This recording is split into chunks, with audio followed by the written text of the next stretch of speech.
Welcome back everyone, and today I have for you a video on challengers who got revenge on someone else either in that same season or in a season later on in their challenge careers. Now, I have done Volume 1 and Volume 2 of the challenge revenge moments, and I had such a good time, and I love diving deep into revenge moments that have happened on the challenge that I was like, heck, why not make this a trilogy? So, without further ado, let's jump in, starting with some revenge that happened quite recently in the challenge realm, and I'm talking about on the Challenge USA, we have Alyssa versus the Cookout. From the very get-go, Alyssa makes it explicitly clear that she is coming into the season to get revenge on whoever was in the Cookout Alliance, aka Xavier, Tiffany, Kyland, and Azah. Me and Derek were pawns in the Cookouts game. What I'm excited about is getting my revenge on the whole alliance. On Big Brother 23, she felt like she was a pawn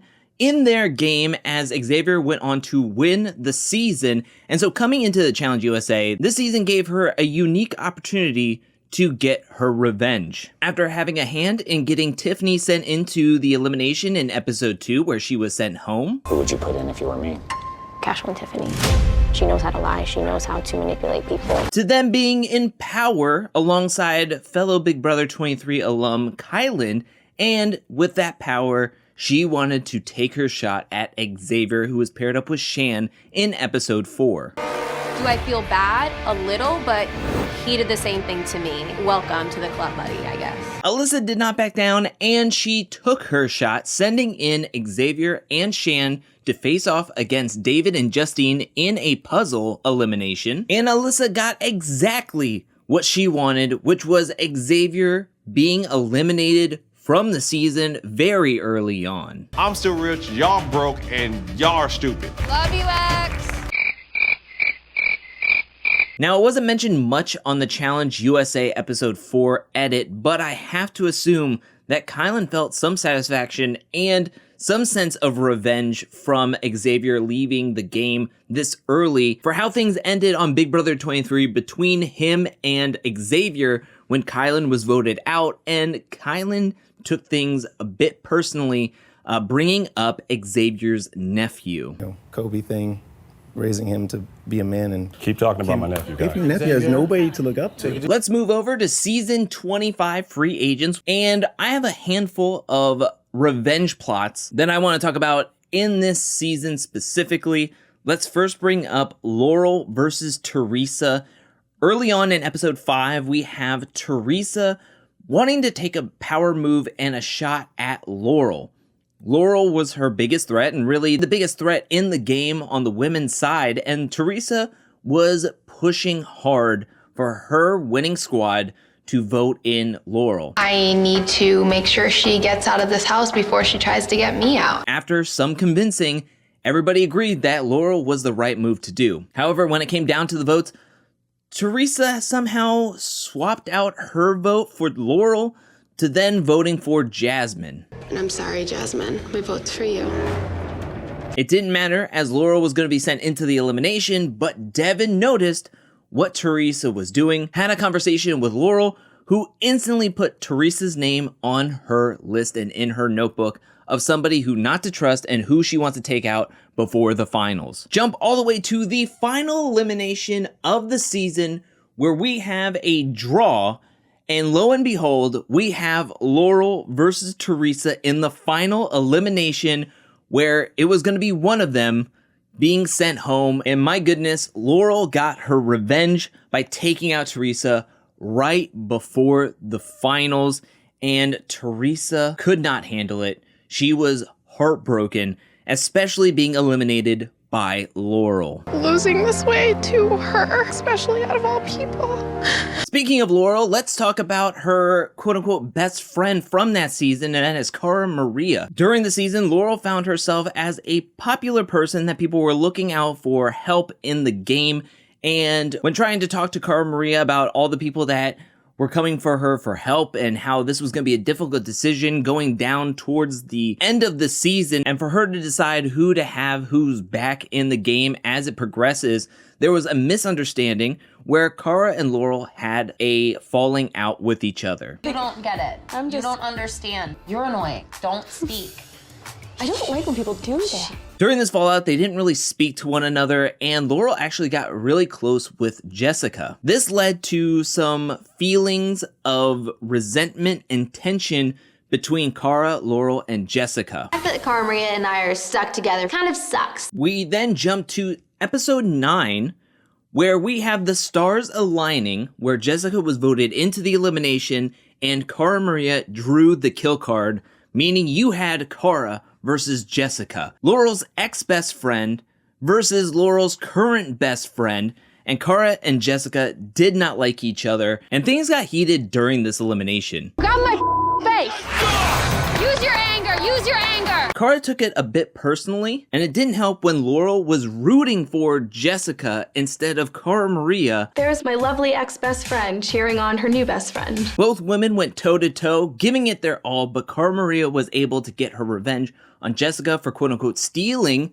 Laurel from her and sending Jessica home. If looks could kill, Laurel would be dead. And the last bit of revenge I want to bring up from Season 25 Free Agents is Bananas versus CT. On the season prior, Season 24 Rivals 2, we had Wes and CT paired up with one another, Bananas and Frank paired up with one another. Late in the season, both teams had qualified to run TJ's final, but even when given the ticket to the finals, it was like a green light for both teams to show their animosity towards one another. And this was years of building up to this point, but Wes and CT were really feeling themselves as they were a juggernaut team. There was a big blow up, things got heated, and ultimately it led to Wes and CT winning Rivals 2. So jump to Season 25 Free Agents.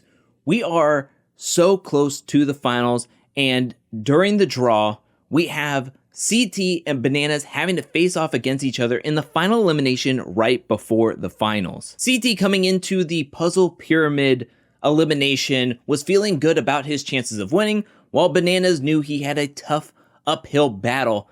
However, it did not show, as it seemed like that Bananas was the puzzle master and CT was struggling on puzzles in his challenge career because Bananas was able to win this elimination pretty handily, getting his revenge on CT. I don't know if Bananas went to puzzle school in Chile. Man, this guy is flying through these puzzles right now. As Bananas sent CT home right before the finals and right before Bananas got his 5th challenge title at the time. This is my day. You know what? Better luck next time, huh? Let's go all the way back to Season 10, Inferno 2, where we have Derek and Landon, who loved, and I mean absolutely loved, getting drunk and then trying to wrestle each other and pin each other. One night while at the bar, both were super drunk and wasted, decided to fight in the streets, where it led to Derek's ear almost getting ripped off. Two cats, man, they need to stop playing.